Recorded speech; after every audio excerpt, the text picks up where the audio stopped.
Hello and welcome to Enchantment of Eternity's review for the Arsenal of Freedom, which is episode 20 of season 1 of Star Trek The Next Generation. This video is part of a series of videos where I review episodes of Star Trek The Next Generation, one episode at a time.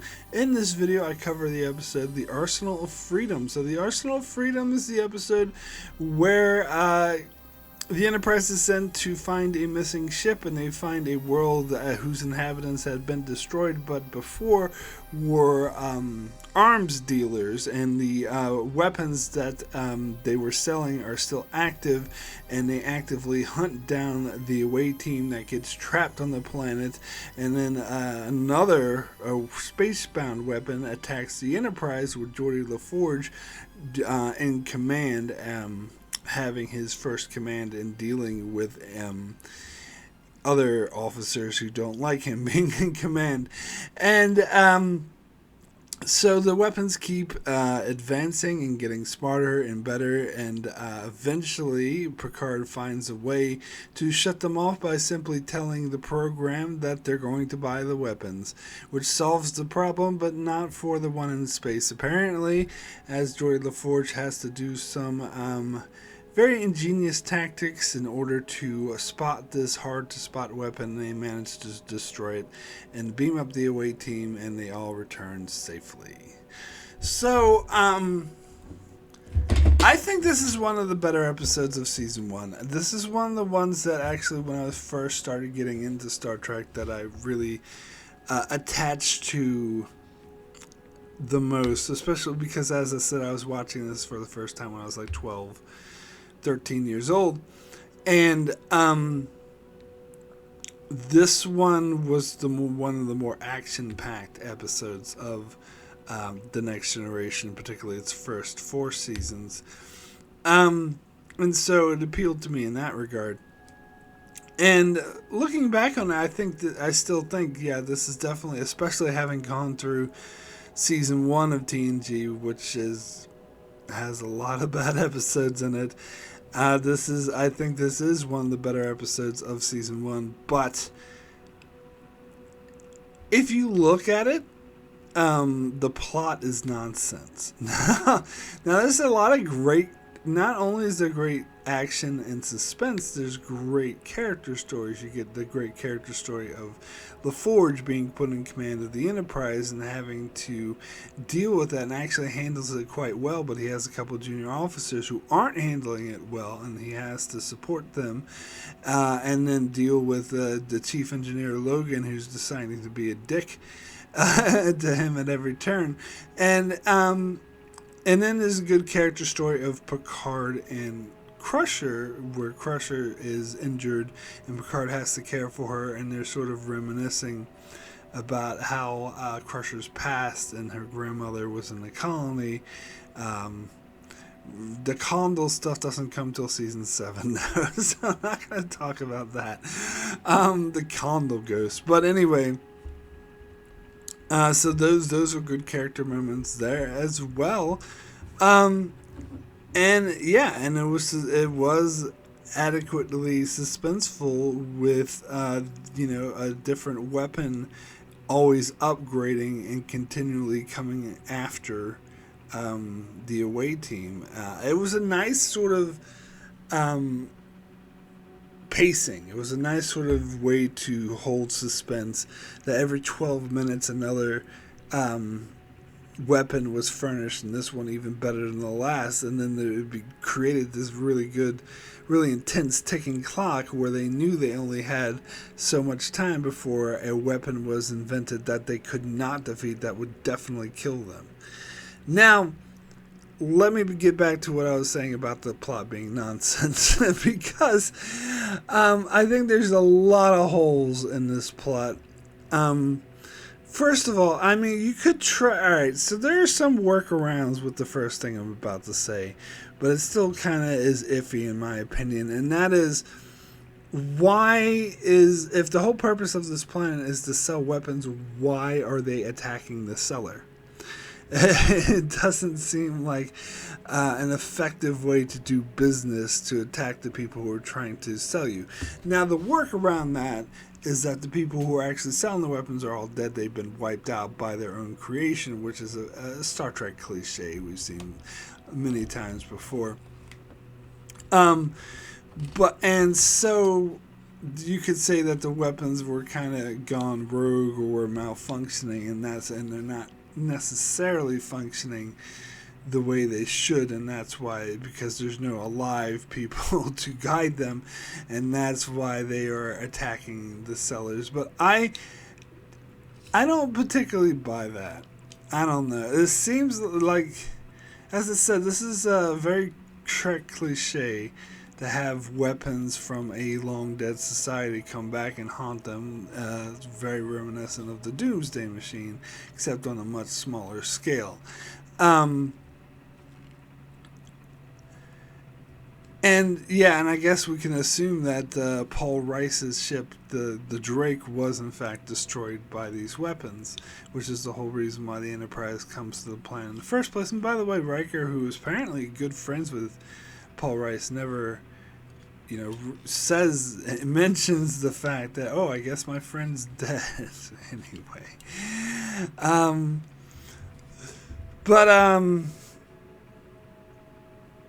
So the plot doesn't really make sense, particularly when we get to the ending, which I think is really anticlimactic letdown. That the way they resolve the situation is Picard simply going, "Oh, yes, you have a sail," like when Crusher's like, "Why don't you just turn it off?" And Picard's like, "Yes, turn it off." He's like, "What? But you haven't seen what this could do yet."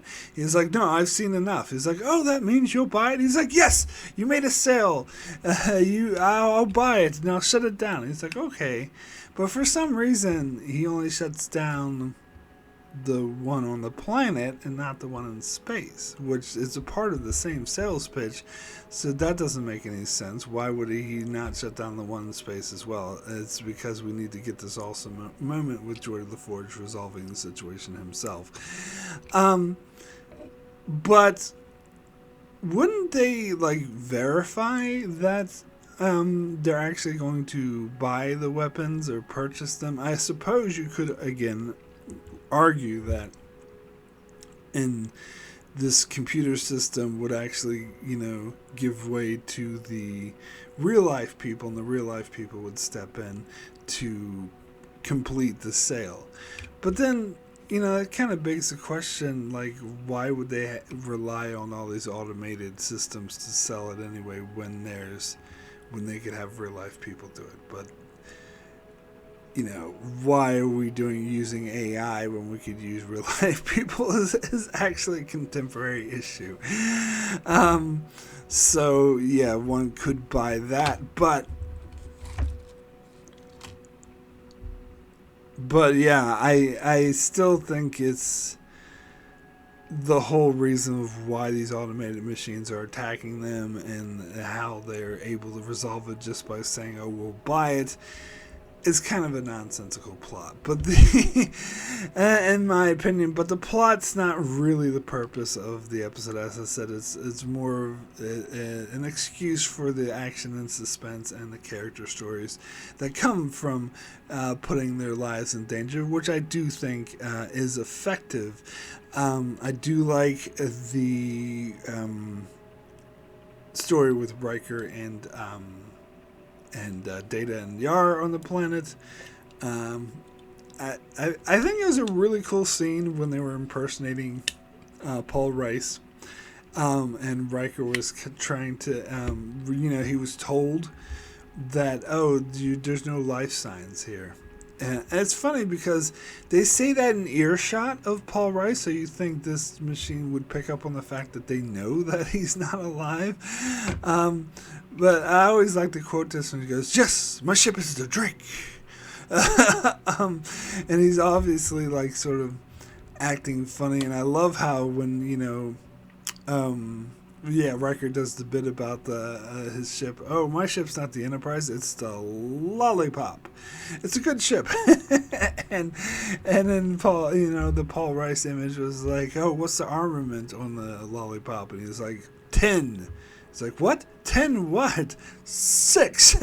Like, I just love how like Riker is just fucking with him because he knows it's just a machine. But then, Riker gets encased in that thingy-majogger.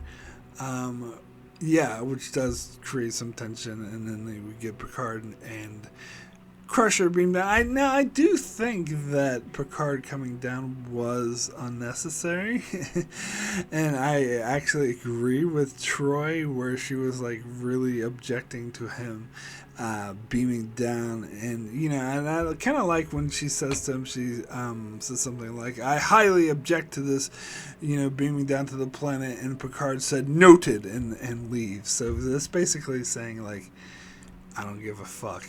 It reminded me of one of my favorite lines from Voyager, and I'm actually struggling to remember which episode it was in specifically. Maybe someone would be able to tell me, or I'll get to Voyager, in a couple of years, I guess. But there was a line where Chakotay was objecting to Janeway, saying, no, you shouldn't do this, or whatever, or I object to this, and Janeway's response was, I'll be sure to note that in my log. And then Chakotay says, I don't give a damn about your log. which is what this scene reminded me of a bit. where Troy was, and as I said, had a legitimate objection. She was totally right. Picard has no business beaming down there, and is obviously a hostile, a dangerous environment. And what does he add by being there? Nothing. It's not like he has, people he needs to negotiate with, or he needs to show the authority figure, which does happen in some episodes. So sometimes it is excusable, but not here. Like here, there's zero reason for him to go down. And so Troy, when he was like noted, she should have been like, I don't give a shit if you noted, don't go. But again, it's kind of contrived writing because they wanted to put Geordi in charge, so they need to get rid of Picard somehow. Also, they wanted to have these nice character moments with Picard and Beverly on the planet.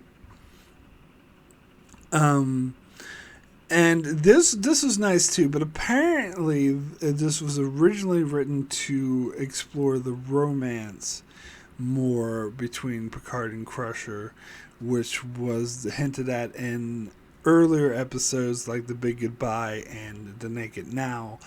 But apparently Roddenberry was the one who nixed it. He was like, nah, not gonna do this. And then from, as I mentioned before, from this point forward, they kind of sidelined the Picard and Beverly romance, and only pops up here and there, like in Allegiance in the 3rd season and Attached in the 7th season. And I think that is a mistake. Now, I didn't notice, so the writer didn't like this, what they did with it. They thought they took the teeth out of the scene. But I still thought it was good character building, even if it didn't lead to like a romance or something. I think it does strengthen their relationship, to how Picard is learning more about her. Didn't even realize that she was on this colony when she was a kid that went through, they didn't say exactly what it went through, like they ran out of food or whatever, or medical supplies or something, and so it was like a disaster sort of thing. And he's like, oh, I didn't know you were there as a kid.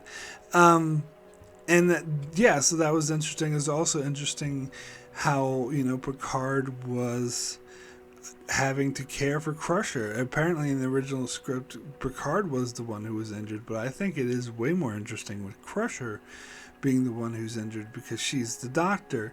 So Picard has to, he objectively tells her, like, your patient has this, what's your diagnosis? It's like trying to get her to think outside of it being herself. And that was cool, actually, and I like that, and I liked his interactions and having to keep her awake. So that all worked for me. Now, the stuff with Geordi on the Enterprise worked for me as well, save for one thing, which was two plot contrivance for me. And that is Chief Engineer Logan. Um, how he's just being obstinate just to be obstinate. Like, there's the way he was written is actually, he's written poorly. Let me put it this way, because at first he calls Geordi and he's like, "We need to get the Enterprise out of here. We're taking a beating. You're going to destroy the ship. All the people on the ship are going to die. What are you doing, LaForge? Get the hell out of here! Come on, we need to go." And then later, LaForge says, "Okay, we're going to, we are going to go. We're going to leave the planet." And then Logan's response to that isn't, "Oh, thank you for finally listening to my advice. Yes, let's save the ship." No, his response is, "What? You're going to leave Picard and everyone behind? You're abandoning them. How dare you abandon the away team? Logan, which the fuck is it?" Make up your mind. You can't do that. You can't just go have a strong stance and then when he does exactly what you want, then you change your stance to be the exact opposite. Now, I wish I could say that this was totally unrealistic, but unfortunately, there probably are people in real life who will be antagonistic towards others, regardless of what their stance. I'm thinking of politics a lot too. Regardless of what their stance is, their whole job is to be antagonistic to them. And you could argue that Logan's pissed off that Geordi won't relinquish command to him, and so he's going to argue with Geordi no matter what he does. And so you could say it's realistic in that regard, but to me, it doesn't come off as realistic. It comes off as plot contrivancy because we need to create tension. We need to have this obstacle for Geordi. So let's have this asshole chief engineer who's going to be an asshole to him regardless of what he does. And I would argue that he is not Starfleet material. That Starfleet would weed out people who were this big of an asshole, who don't have the better mission in mind, who who only concerned about their petty bickering with other people. Maybe that's why we never see Logan again, though. But yeah, but ultimately, I just find those scenes dumb, and I don't buy them. And by the way, the actor who plays Logan, I saw him in the movie shortly around the time I was watching this for the first time, so early 90s. Saw him in the Sylvester Stallone movie Cliffhanger. He played like some sort of law enforcement who was on a plane and he got blown out the plane in like 5 minutes or something, or killed or shot or something like that. And I remember being there. It was like, "Hey, it's Logan." But speaking of actors I've seen before, there's also the guy who plays the hologram, the salesman, the peddler, as he's called in the credits.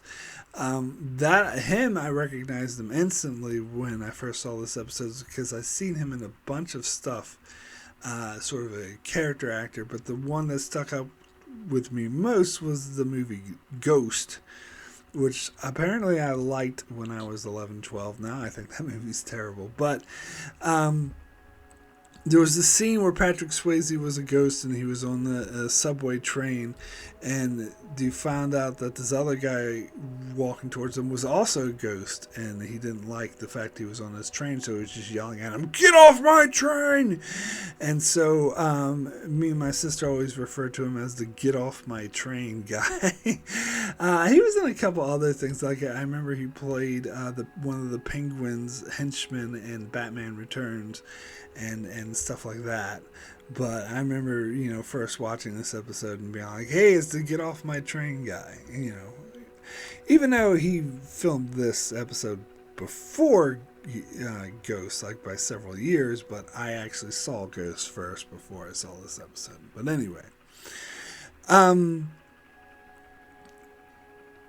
yeah, he was interesting in this role as well. But as I said, the whole way the hologram operated and how it could pick up it could respond to Picard sometimes, but other times not. I don't know. I didn't seem to buy it. But anyway, getting back to LaForge on the Enterprise, as I alluded to earlier, I did appreciate the storyline with the two young ensigns and how I think the actors played it pretty well. It showed that they were nervous, but not like over the top nervous. It was a really subtle that you couldn't actually, I didn't know if I caught it until Troy pointed it out. And actually this is a good use of Troy as well, that she's able to point out. And I like how she also tells Geordi that he's actually doing really good in command, and that's true. Like, he doesn't let Logan rattle him, and doesn't let anything rattle him, and tries to work under some very tough circumstances. And I just like how that plays out. This is something I can relate to personally, being put in a position of leadership and then having people who don't believe in you as a leader and don't trust you and constantly argue with you and constantly challenge you, and that's a really hard thing to deal with. And so I do kind of relate to it, even though I still think the Logan thing is contrived, but I do relate to it, and I like the way that they portrayed Geordi in this regard, how he had to sort of just ignore him and overcome it. But one thing I will point out that seems a bit silly to me is when Geordi has his plan to separate the saucer section, and he calls Logan to the bridge, and he says, "Mr. Logan, I'm going to put you in command of the saucer section." And just the way he says, unless he's purposely trolling Logan, like he was sick of Logan being such an asshole, he's like, I want to troll him for a bit. That's so nonsensical the way he put it. I mean, that's obviously trolling. It's like, oh, you want to be put in command? Here you go. I'm going to put you in command of the saucer section. And just the way when he said, I'll put you in command, Logan was like, oh, he's like acting all arrogant, had this arrogant look and everything. And then Geordi's like, of the saucer section. And then he was like, oh, what? That was silly, I think. Just the way. Well, why would he phrase it like that? I mean, he could just easily say, I want to separate this ship, and I'm going to put you in command of the saucer section, instead of being like, I'm going to put you in command. Pause. Make you think you're being put in command of the ship, and then take it away by saying, of the saucer section. Yeah, no, that was dumb. But anywho,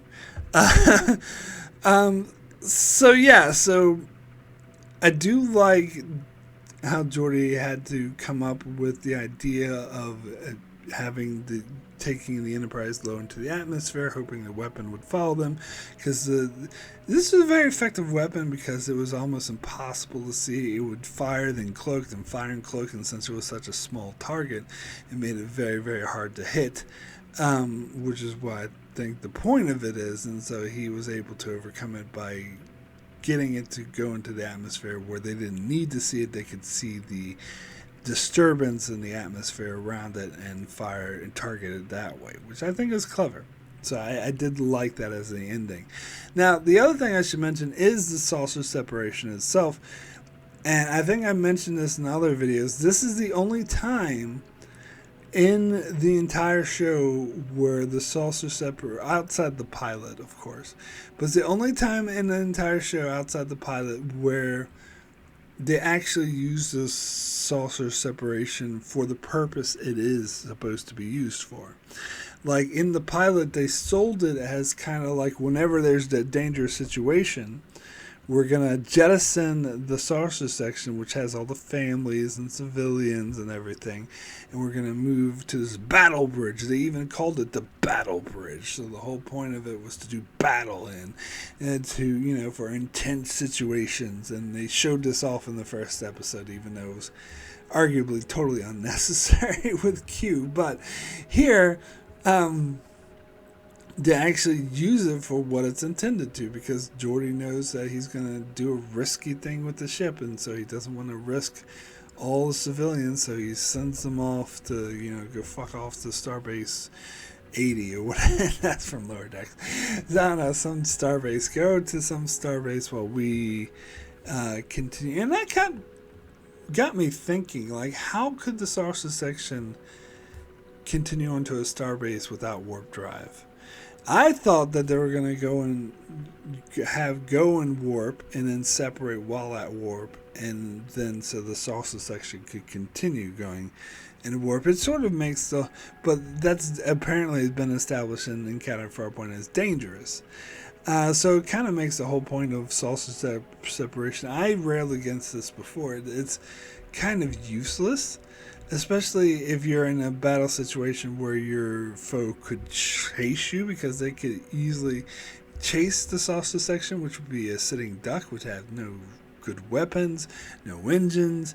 It's just like putting all your civilians in even greater danger, which is why I think they didn't use it in future episodes. Although, to be fair, since the danger here was localized to this planet, it actually made sense in this one episode to do it that way. But no, they weren't at warp when they separated, so I don't know how the hell they're going to get to the starbase at Impulse. It's going to take them decades to get there. But anyway...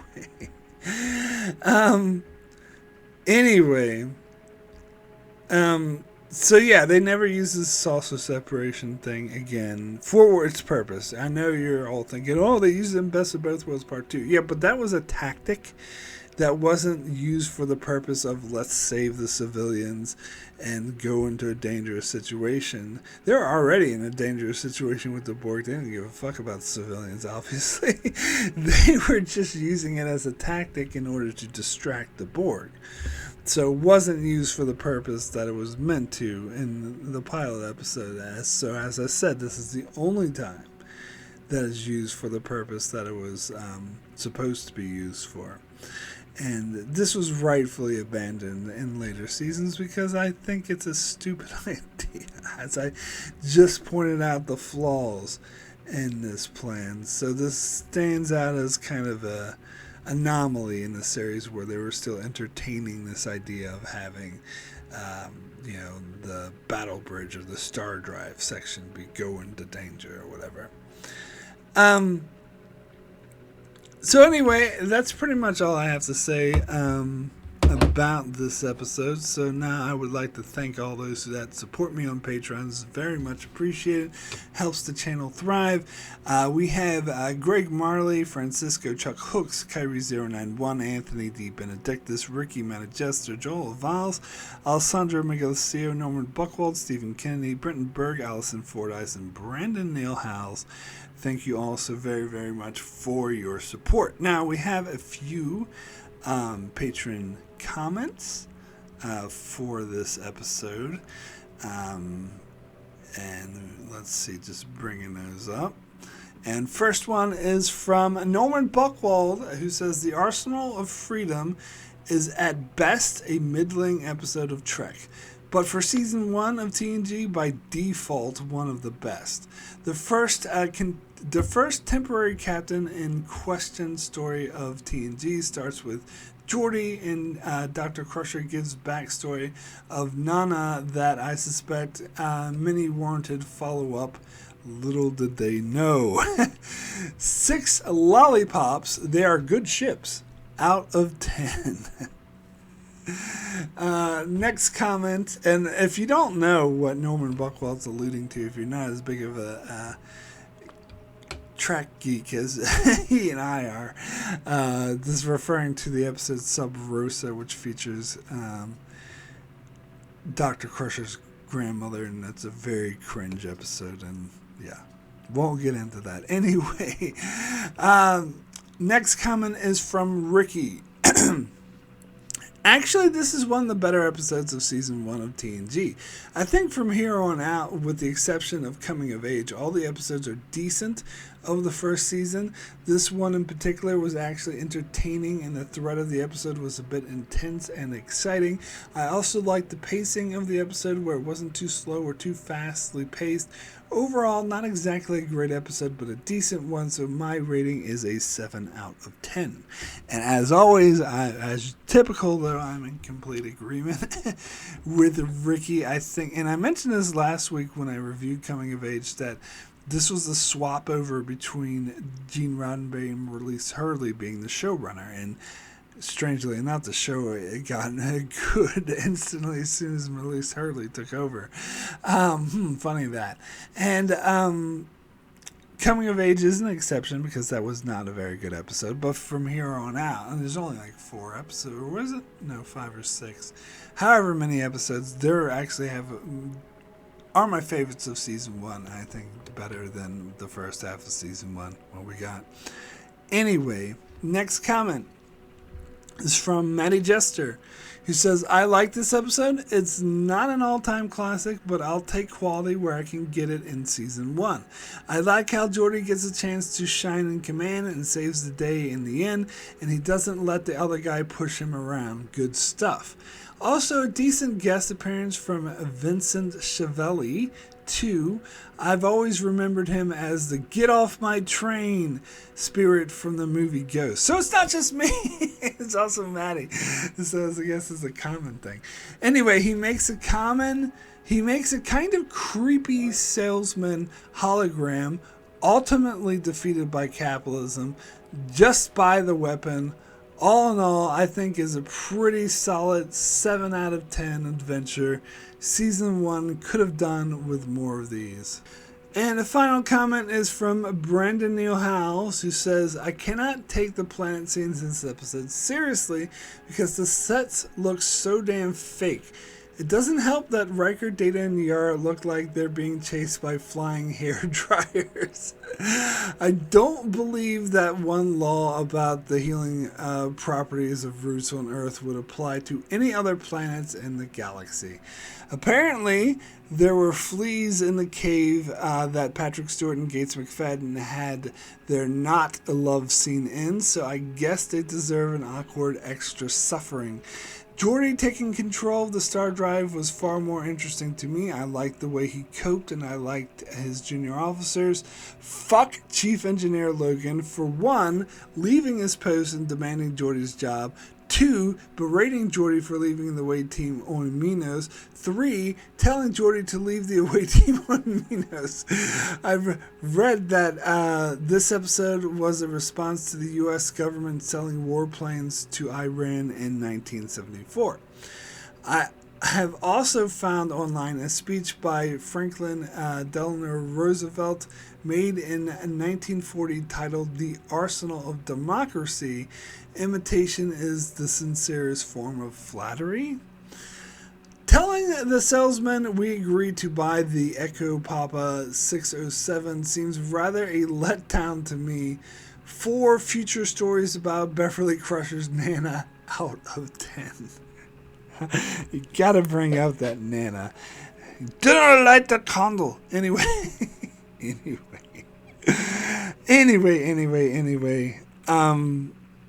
I actually gonna humbly disagree with Brandon here about the sets. I thought they looked good, and I actually liked the prop of the Echo Papa 607. Sure, it does look like a flying hairdryer, but not really. It's not like... Maybe it's because I just watched the original series and I saw how shit their sets and props looked at. This seems brilliant to me in comparison. But I think even for, like... you compare it to anything of the 80s, I think it holds up. I think it's fine. But that's, again, just my humble opinion. And yes, Brendan brings up a good point with the fleas. I've read that as well, that the Patrick Stewart and Gates McFadden had a horrible time filming these scenes because they were being ravagedly attacked by fleas the whole time, which... I could understand really sucks. Yeah, and he also brings up the point about the Chief Engineer Logan for contradicting himself. It's just being a dick. But I didn't know that this episode was a response to the U.S. government selling warplanes to Iran. It's a very loose response. Again, if you're going to do an allegory, make commentary, you kind of need to connect it better than that. It's just like, oh, people selling weapons and it destroys them. That's a very weak commentary in my opinion. Anywho, my rating for the Arsenal of Freedom out of 10 is going to be a 7. Very good. So I guess I side more with Maddie and Ricky on this one. Maybe I'm being too generous because I've sat through a lot of crap of season 1, but I think this episode definitely stands above it, and it's, as I said, it's exciting, it's suspenseful, it's got good character beats. The only real issue I had with it was the Chief Engineer Logan contradicting himself and being a dick just to be a dick. But other than that, as I said, I like the way Geordi handled the pressure of Logan and the leadership, and I like the stuff with Data, Riker, and Yarg trying to run away from this device that was increasingly getting better. I think it was, so I thought this episode was exciting. Definitely not one of the best of the show. If you take it outside the season 1 context, it kind of seems kind of average, comparatively speaking. So, but for season 1, it was actually quite good. So that is it for my review of the Arsenal of Freedom. I just quickly bring up my schedule here. Next Monday, I shall return with another TNG review, Symbiosis, which I think is my favorite episode of season 1. And then Wednesday with another Ahsoka review. I believe I'll be covering the finale this time. And then another Lower Decks review on Thursday. And then Saturday back with another TNG review with Skin of Evil. Evil! Anyway, that is it for my review, so be sure to check out my channel as I continue to cover Next Generation, also cover other shows like Ahsoka and Lower Decks, and many other shows as well. So be sure to subscribe so you can keep up with all of that. And thanks a lot for watching.